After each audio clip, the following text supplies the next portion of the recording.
Test, test, test, test, test, test. Okay, we're recording. Welcome, everybody. My name's Tommy Cooksey. Today we're going to do a Tommy Talk. And I've kind of changed up my format a little bit. I've decided that maybe in some of my videos, I think I don't necessarily define what it is we're going to talk about right at the beginning, and I want to make sure I start doing that.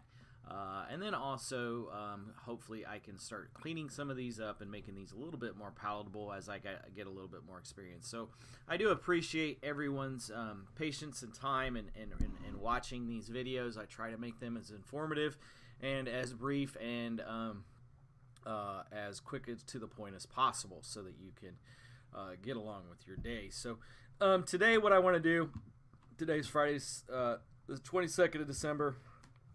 And what I want to do here is I just want to give you kind of an update, a little bit about what I think blockchain, the value for blockchain and why it has so much value and why we need to pay attention to that as a population or, just as a consumer so that we can, we can take advantage of these things and not let these great opportunities pass us by. So I hope that I'm trying to shed some light on some of these things because I know a lot of people will come to you and tell you it's a bubble.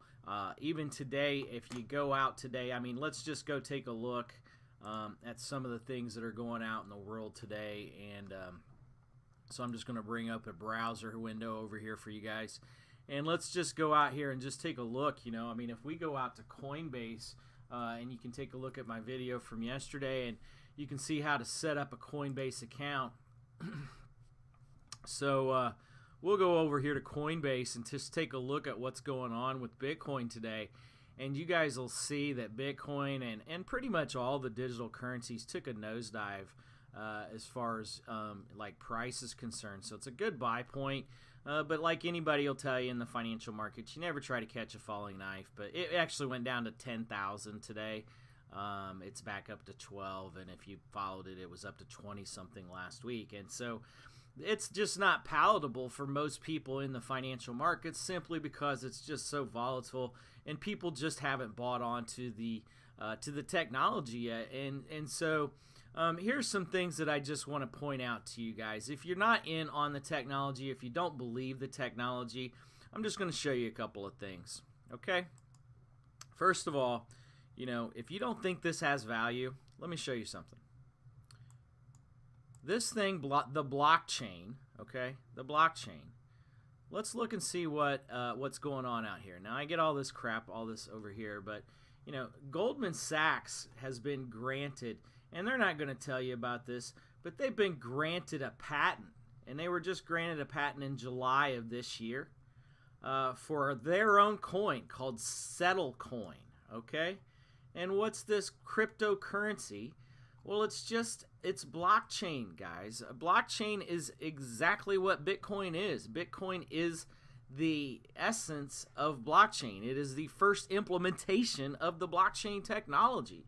So that's what Bitcoin is it's the it's the currency behind the digital ledger that runs the blockchain. So anyway, I'll talk more about that in some other videos. I don't want to get too involved in data and technology. More importantly, what I want you guys to understand is simply that the blockchain is really important, and these coins, all of these coins, run on this blockchain technology, whether it be Ethereum, Lite, or Litecoin,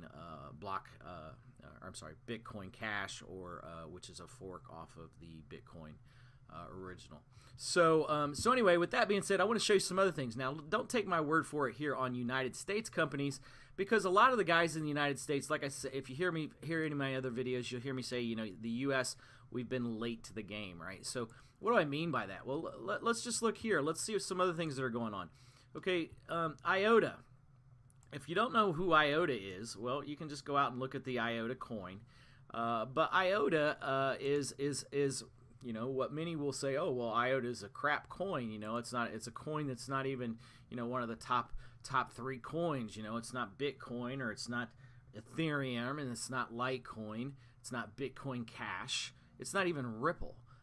It's IOTA, right? And so, let's just even, if we go out to Bittrex, we can even go out and look at Bittrex on IOTA if you want to, and you can take a look on IOTA if you want. But IOTA has been selected by the government in Tokyo to do some work for them. So they're to participate in their accelerator program at helping establish Japan connect with the local companies so that they can innovate and do Bitcoin and not Bitcoin, but IOTA transactions through the blockchain. And so here, what you're seeing here is they're using this blockchain technology here in order to automate transactions. So basically, what's that going to mean? Well, it means you can just walk into various different vendors, whether it be Honda or these various different vendors that are going to be involved in this program.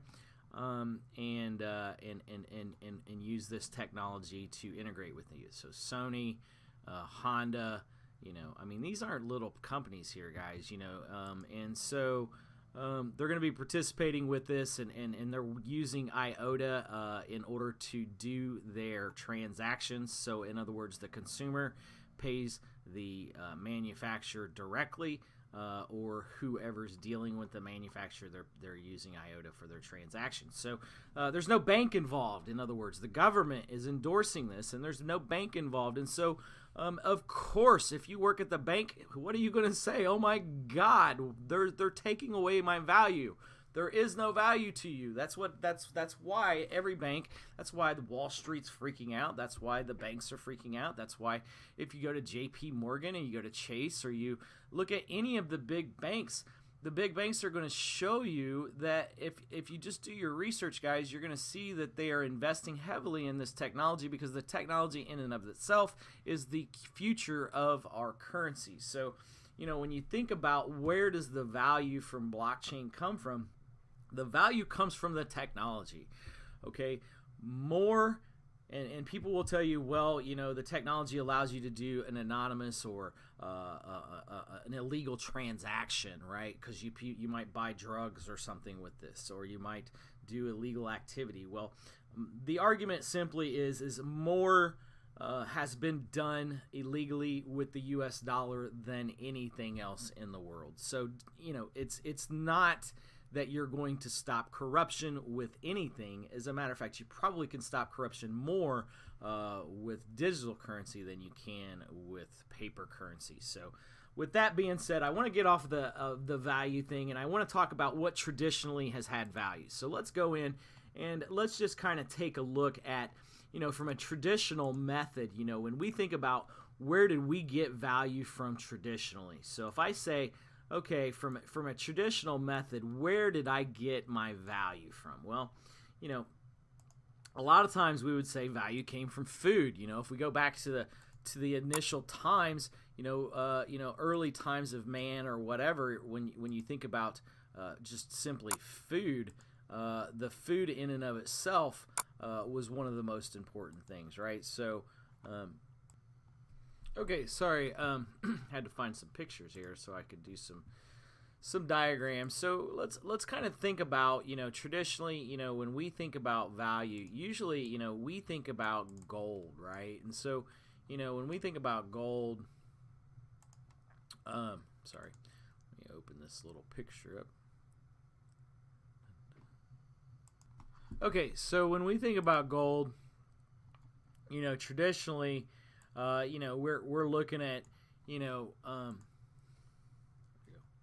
we're thinking, oh man, we got some gold, man.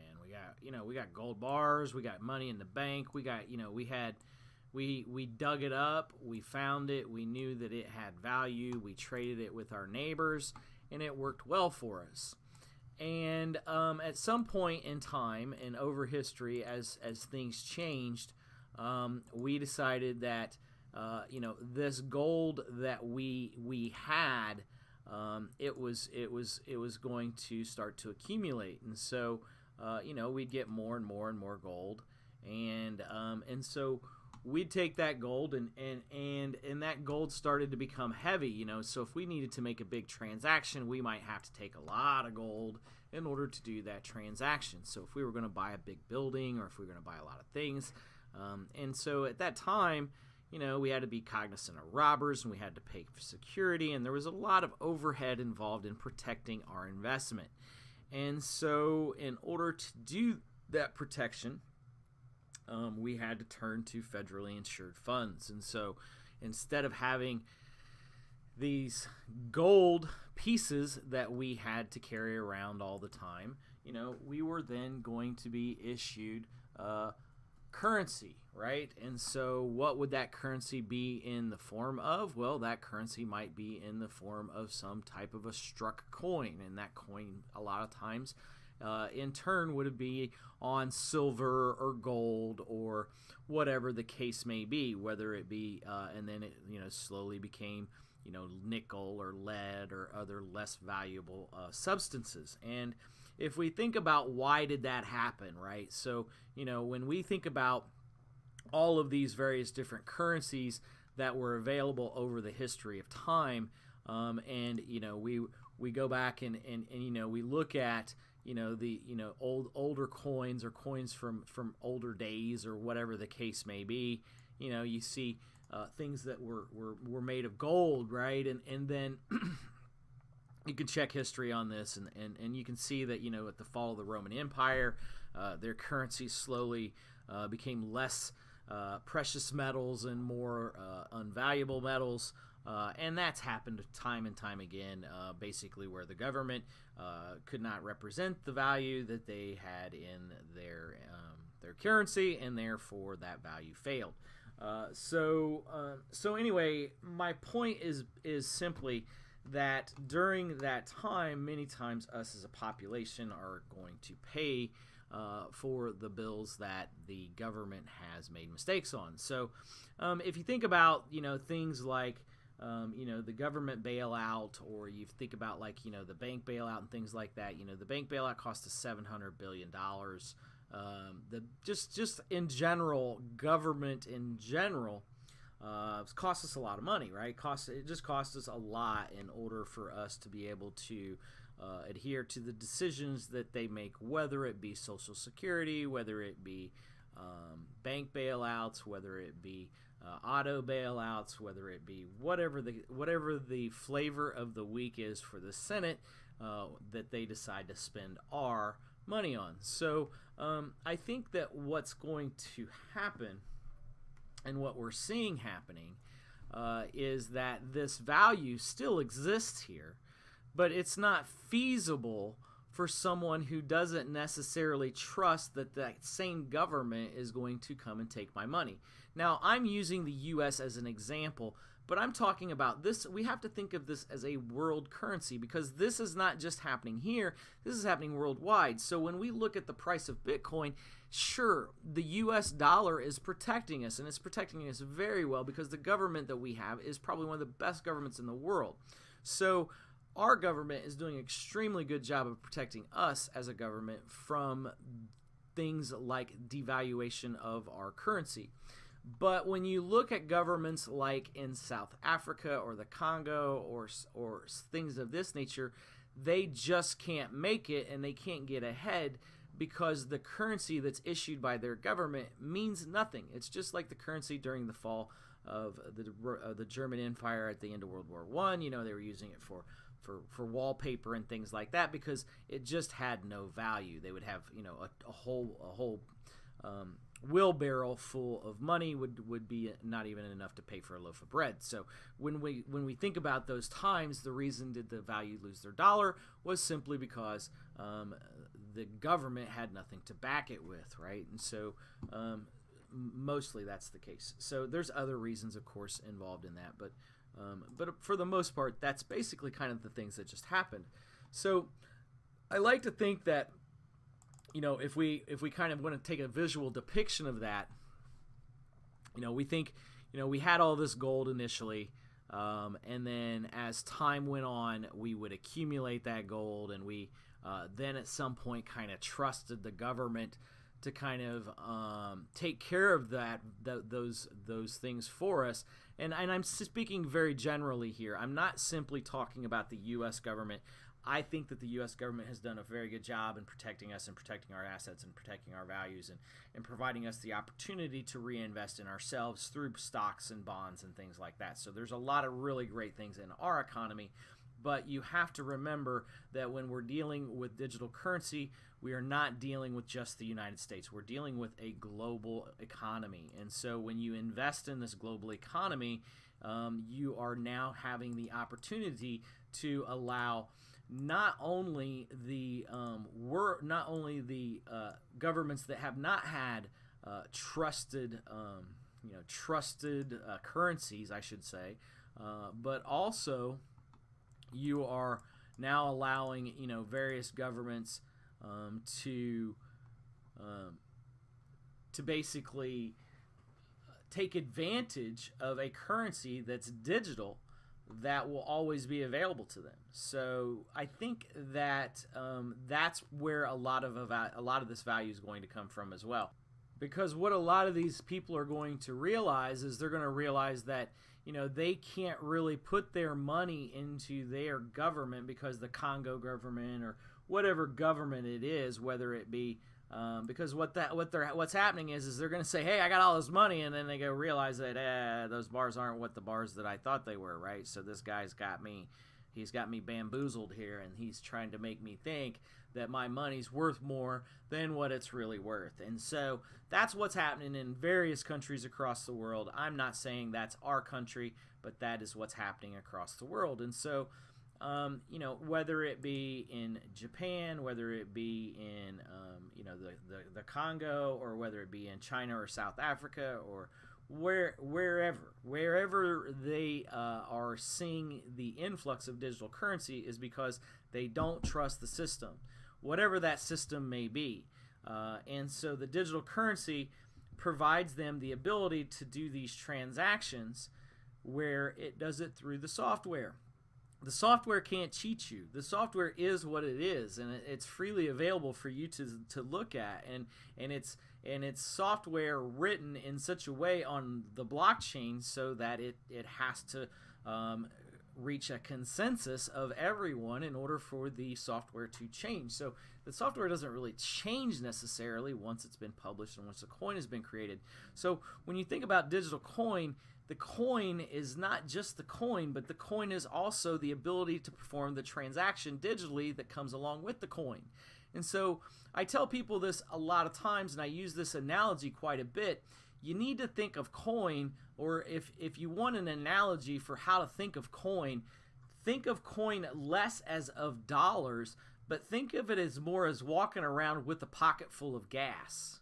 And I know that sounds kind of weird, but what I mean by that is that your gas in your car is what makes things go, right? That's what makes you get to where you need to go. Well, when you think about the gas for transactions, the transactions that are going to be powered through these various different coins, whether it be Ethereum or Litecoin or one of the spin-offs or forks of thereof, or blockchain as well, or Blockcoin or Bitcoin, excuse me. But if it's any of those, then the only way that those transactions are going to occur is if you pay for the transaction through coin. And so the coin is in essence going to be the fuel. It's almost like buying gas in 1800s. When J.D. Rockefeller did this, he didn't go out and buy oil. He went out and bought the oil refinery. And because what did the oil refinery do? The refinery turned that crude into kerosene and gas, which was usable. And everybody thought, well, why is he spending all this money to do this? He's the only guy in town. Let's send all this stuff to him, and it's a lot cheaper for us to do it that way because we just need to get the oil. Well, crap. Then what came? The combustible engine, right? And then when the engine came along, everybody realized the value in gas. Standard Oil became the biggest company in the world, and J.D. Rockefeller was probably the richest man in our history. So I'm not trying to make you guys think that you're going to become J.D. Rockefellers, but I want you to understand that coin is not just what people think. Oh, well, they're trading their gold for coin. It's the technology. It's an immutable ledger. It doesn't change. It's data that's just there, and as long as the data is there, it'll always be there unless we just get, like I said, unless we go back to the Stone Age. So Anyway, thanks for listening. I hope you enjoyed it. I went a little long here. It's almost 20 minutes, but I hope you learned something. All right. So to review, what is the blockchain? What gives us digital value? Where do we get our value from? Fiat currency. It's lost a lot of its value. And I think I explained to you why digital currency is going to continue to gain value. So hopefully we covered all of our points, and you guys had a good discussion here, and that triggers some thought. And let me know what you think. If you like what I'm doing, hit subscribe down below.